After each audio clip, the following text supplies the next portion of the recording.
ভাই বোন, মা বাবা, একে অন্যের নিজেদের ভেতরে যদি হয়, একে অন্যের সমালোচনা যদি করতে হয়, তার পেছনে এটা জায়েজ আছে কিনা।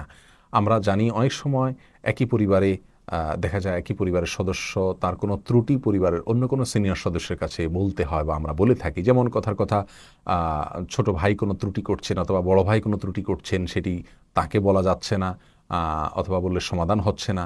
সেক্ষেত্রে বাবাকে বা পরিবারের কর্তাকে, মাকে, অন্য কাউকে যদি তার দোষটি বলে দেওয়া হয়, তাহলে তিনি সংশোধিত হয়তো হবেন। তো এরকম উদ্দেশ্য নিয়ে যদি কেউ সমালোচনা করেন, তার পেছনে তার কোনো গীবত করেন, তার কোনো মন্দ দিক বলেন, তাহলে সেটা ইসলামের দৃষ্টিতে নিন্দনীয় নয়। কারণ কারো সংশোধনের জন্য তার পেছনে গীবত করা জায়েজ আছে। কিন্তু যদি সংশোধনের উদ্দেশ্য না থাকে, অথবা যার কাছে বলছেন তার কাছে বললে সংশোধনের কোনো সম্ভাবনা নেই, শুধুই আপনার বিরোধিতা থেকে অথবা শত্রুতা থেকে অথবা মতপার্থক্য থেকে একে অন্যের পেছনে সমালোচনা করেন, তাহলে কিন্তু সেটি হারাম হবে।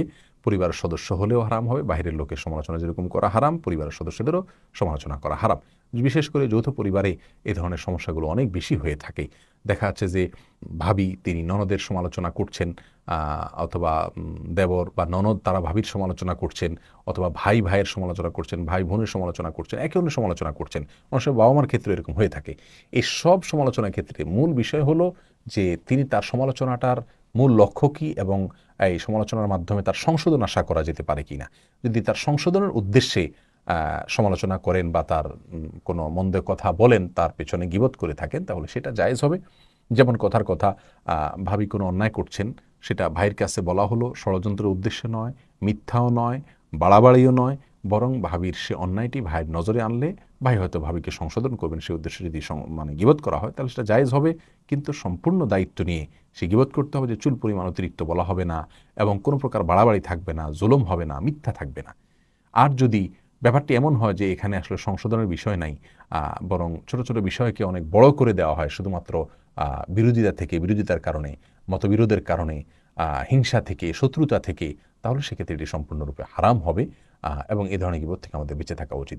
যৌথ পরিবারে সাধারণত এই ধরনের গীবতগুলো অনেক বেশি হয়। এজন্য আমাদের যৌথ পরিবারে অনেক বেশি সাবধান থাকা উচিত। আল্লাহ সুবহানাহু ওয়া তাআলা আমাদের সকলকে সব ক্ষেত্রে আল্লাহর বিধানকে সম্পূর্ণরূপে মেনে চলার তৌফিক দান করুন। একান্ত সংশোধনের আশা আছে, সে আশায় একেবারে নিজ দায়িত্বে ইনসাফের সাথে যদি কেউ গীবত করে থাকেন পরিবারের সদস্যদের একে অন্যের কাছে, তাহলে সেটা জায়েজ আছে শুধুমাত্র সংশোধনের উদ্দেশ্যে। আর যদি সংশোধনের কোনো সম্ভাবনা না থাকে, মানে উদ্দেশ্যহীনভাবে সমালোচনা করতে হয় তাই সমালোচনা করা, বিরোধিতা করি তাই সমালোচনা করি, এরকম যদি হয়, তাহলে সেটা হারাম হবে। আল্লাহ তাআলা আমাদের বুঝার তৌফিক দান করুন।